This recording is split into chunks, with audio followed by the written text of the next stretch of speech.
Le rat, comme l'homme, lorsqu'il est exposé à une drogue, il est sensible à ses effets récompensants. Et donc, du coup, il va chercher à reproduire l'expérience par son comportement. Or, ces rats, par exemple, ont une particularité.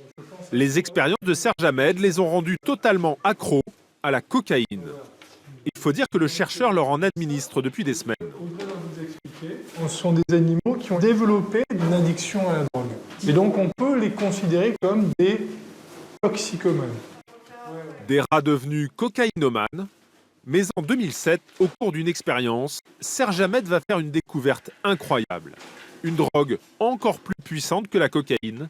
Et pourtant, surprise, on la trouve partout et vous en consommez au quotidien. J'ai préparé les seringues pour l'expérience. Et voici donc la fameuse expérience. Audrey, l'assistante, prépare de liquide. Dans cette première seringue, de la cocaïne diluée. Dans une seconde seringue, Audrey va mélanger de l'eau et cette poudre blanche du saccharose, autrement dit du sucre. Les deux liquides vont être proposés aux rats. Les animaux là que nous testons n'ont ni soif ni faim. Ils sont logés dans des cages avec de la nourriture et de la boisson à volonté. Donc ce qui les motive, c'est la recherche du plaisir. Le rat a donc le choix entre deux tuyaux. Donc celui de gauche est associé donc à l'eau sucrée et celui de droite associé à la cocaïne.